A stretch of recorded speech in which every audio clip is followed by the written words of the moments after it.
మాది కాదు ఆ నినాదం గని అవగాహన లేకున్నది కొంత సమాజం రాజ్యాంగం ప్రతిఫలాలు పొందుతూ జనం అది అంటేందని అడిగే అవివేకుల దేశం జీవితాన్ని దారపోసినాడు రమణకై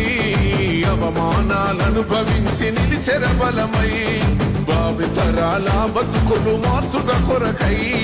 అణచబడిన వాళ్ళ కొరకు పుట్టెర వెలుగై నువ్వు చదువుతున్న ఈ చదువు ఆయన రాత నువ్వు చేసుకునే ఈ నౌకరి ఆయన రాతే నువ్వు పొందే ఏ పదవైనా ఆయన భిక్షే